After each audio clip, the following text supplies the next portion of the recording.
Os seres humanos gostam muito de falar de Deus. Adoram colocar o nome do Criador em meio às coisas, para legitimarem seus projetos, seus planos, seus objetivos. Os seres humanos falam de Deus, mas sempre colocam seus desejos acima de tudo. E para legitimá-los, ligam os seus desejos a Deus, como se isso fosse da vontade de Deus. Vejamos só o mundo horrível em que vivemos nos dias atuais. Um mundo completamente artificial, em contradição com as leis espirituais, as leis da natureza, na contramão dessas leis que está o mundo. E mesmo assim os seres humanos falam de uma vontade de Deus nisso, nas suas necessidades egoístas.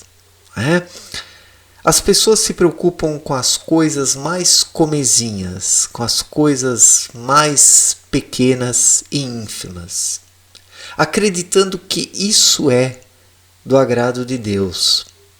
Essas preocupações materialistas, apenas com a sobrevivência, com a aparência, com a ostentação, com o brilho pessoal, isso é que está em primeiro lugar, notadamente na vida dos religiosos, que falam tanto de Deus, mas querem apenas a prosperidade, que o Criador proporcione a sua prosperidade. A prosperidade é muito hoje enxergada como um atributo, como uma qualidade daqueles que estão em harmonia com a vontade do Criador. O que nem sempre é o caso, e isso também não quer dizer que quem é pobre está em harmonia com a vontade do Criador, porque não é a partir desse ponto que nós podemos analisar as coisas, a riqueza ou a pobreza. A única forma do ser humano se harmonizar com a vontade do Criador é ele alcançar uma sintonia, uma vibração, uma frequência. Na espiritualidade tudo é frequência, vibração, sintonia, energia, um estado de estar fluindo.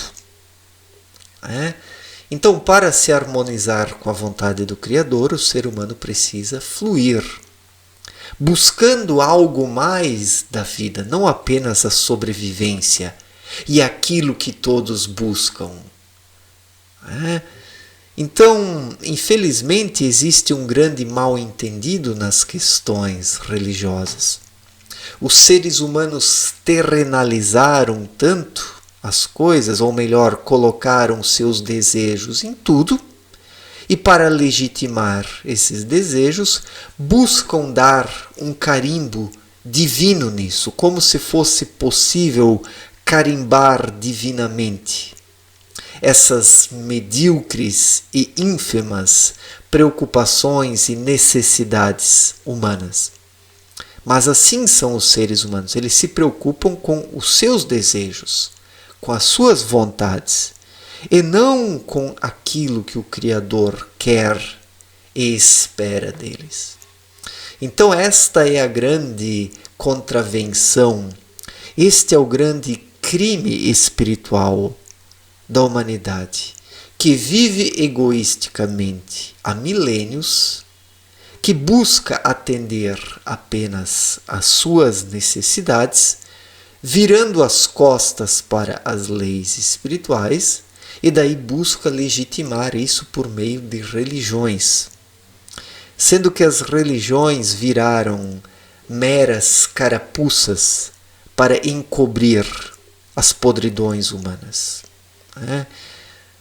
Os fundadores das religiões foram pessoas sérias, mas depois os seus seguidores, aqueles que deram continuidade ao trabalho, logo deturparam as religiões, transformando-as apenas em ideologias de poder ou consolos existenciais para os fracos, buscando conformar-se com a sua mediocridade. Então isso as religiões viraram soníferos. As religiões são uma espécie de um Viagra existencial. Esse é o fato. Esse é o fato. Então, infelizmente, os seres humanos se perguntam muito pouco pela vontade de Deus.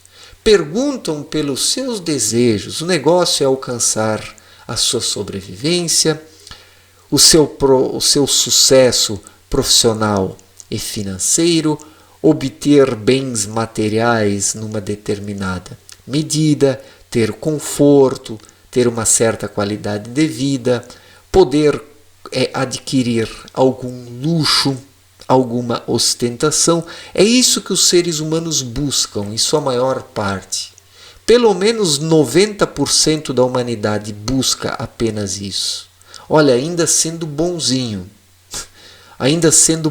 com os outros 10%, que também são bem menos. Daí alguém poderia dizer: Amaro, e você, quem é você para falar isso? Seu hipócrita, você não passa de um imbecil, você fica aí criticando as pessoas em seus vídeos. Quem é você para falar essas coisas? Sim, quem sou eu? Eu não sou ninguém. Sou apenas um passageiro, apenas um caminhante nessa estrada da vida, observando as coisas ao meu entorno. Mas é o que eu vejo, os seres humanos se preocupam e perguntam pela sua vontade e não pela vontade do Criador. É como agora a humanidade está diante dessa crise do coronavírus, a crise econômica que virá, mas a humanidade não pergunta: será que isso é resultado dos nossos próprios erros? Será que isso é o karma da humanidade? Será que nós erramos, cometemos uma série de equívocos e o retorno está vindo? Será que precisamos passar por tudo isso para aprendermos alguma coisa? Isso a maioria esmagadora das pessoas nem pergunta. Elas estão preocupadas com a sua sobrevivência, com o seu bem-estar, com o seu pão de cada dia, com o seu conforto, a tranquilidade.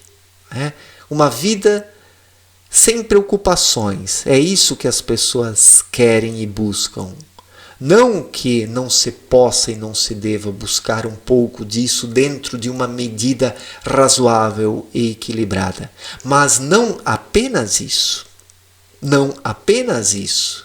É como agora, diante dessa crise global, busca-se encontrar um culpado. E poucas pessoas procuram pensar: será que eu fiz algo de errado? Será que eu fiz algo de errado? E eu afirmo aqui que fizemos sim bastante coisa errada, e falo nós, porque me coloco nisso também. Então a humanidade, desde longa data, ela se tornou tão bruta, tão embrutecida existencialmente, tão rígida, que ela não consegue pensar sobre os diferentes momentos e as diferentes situações. A humanidade é tão bitolada que quando acontece algo fora do planejado, ela já busca encontrar um culpado. E ela própria não pensa que aquilo que está acontecendo pode ser resultado de suas próprias ações erradas e equivocadas. E é o caso do momento atual, o coronavírus é isso. A crise econômica que virá é isso também, é karma, é consequência. Tudo isso é resultado dessa humanidade que pergunta apenas pela sua própria vontade e não pela vontade do Criador. Quais são os religiosos que agora estão fazendo uma autoanálise da sua vida? Estão querendo colocar a culpa em alguém, tirando o corpo fora, porque a humanidade, desde longa data, não se preocupa e não se pergunta pela vontade do Criador, mas apenas pela sua própria vontade, a busca pelo bem-estar, pelo sucesso, pela riqueza material, pelas comodidades, pelo conforto. É isso que a humanidade busca, é isso e nada mais. E por isso estamos na situação atual e teremos que passar e vamos passar por momentos difíceis. Passaremos certamente por momentos difíceis porque agora a humanidade será deserdada da sua vontade. Isso Abdrushim deixou claro em sua obra Na Luz da Verdade, que num determinado momento seria retirada da humanidade a capacidade, a possibilidade dela gerir as coisas e seria imposta uma situação a ela para que ela colhesse o que semeou. É o retorno. A semeadura foi feita e agora o retorno está aí. O retorno está sendo imposto à humanidade. O retorno está sendo imposto à humanidade. E quais são as pessoas que estão pensando nisso? Pouquíssimas e raríssimas pessoas, porque se preocupam apenas com as futilidades, a sobrevivência, o bem-estar, o conforto, aquilo que torna a vida cômoda e fácil. E o tempo vai passando, a humanidade não acorda e o resultado final disso tudo será catastrófico, inevitavelmente. Inevitavelmente. Um forte abraço para todos e até a próxima. Valeu, gente!